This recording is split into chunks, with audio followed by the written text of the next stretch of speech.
Stop scrolling because Squid Game isn't just a thriller, it's a mirror. In the next 8 minutes, you'll see one theory that connects the masks, the money, and the games into a single warning. The real danger isn't losing a game, it's losing yourself. Quick note, this breakdown uses no show clips, no screenshots, and no copyrighted audio, just original visuals, symbolism, and psychology.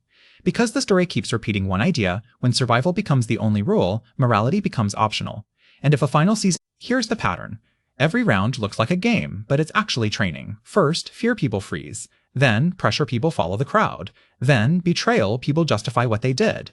The order matters because step by step it teaches the same lesson: your feelings don't matter, the rules do. By the end, the system isn't selecting winners, it's manufacturing them. The masks are not just costumes, they're a technology of control.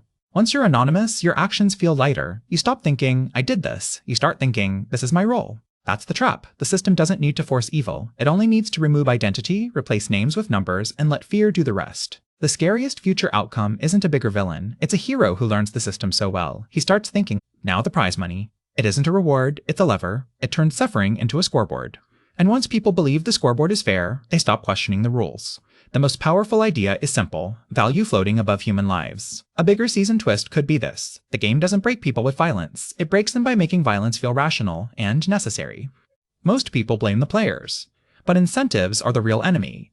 If the rule says only a few survive, then everyone becomes suspicious. If the rule says your debt follows you forever, then desperation becomes normal. That's how the game wins. It convinces you that cruelty is realism. It convinces you that compassion is a luxury. And once you accept that, you'll do terrible things, calmly. Now look at the Spectators. A system like this doesn't exist without an audience, because the audience is what turns a tragedy into a product. When suffering becomes content, empathy becomes optional. And the darker truth is this: the spectators don't just watch, they validate the rules by paying for them. If the story expands, the reveal won't be one secret island. Why children's games? Because they're familiar. Familiarity lowers resistance. It makes horror feel normal. A playground is supposed to be safe, so when a playground becomes a trap, your brain can't relax. That's also why faceless uniforms work. You can't read emotions, so you can't negotiate with humanity. You're not dealing with people, you're dealing with procedures. Here's the cruelest trick: games that require coordination. If your survival depends on others, you stop fearing the rule maker, and you start fearing your teammates. One mistake near you feels like betrayal. And that's perfect for the system, because it keeps players fighting each other instead of questioning the design. The most brutal rule isn't only one survives, it's you'll blame each other while we watch. Now zoom out to hierarchy: worker, enforcer, manager. A pyramid where most people never move up, because the system needs stability more than it needs justice. When order is worshipped, cruelty becomes procedure. That's why infiltration is dangerous. You enter to break the machine, but the machine teaches you to operate it. And the moment you can operate it, you're tempted to use it. So what's the final choice? Not win or lose.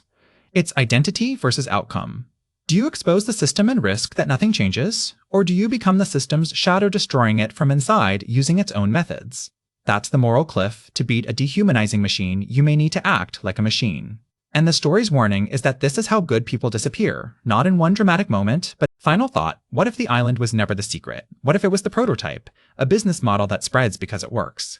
If that's true, the ending isn't about stopping one game. It's about exposing a world where rules are designed to make people hate each other. If you want part 2, where the ending choice becomes a full scene-by-scene prediction, comment the word mask. And if you're building faceless videos like this, subscribe, because the real game is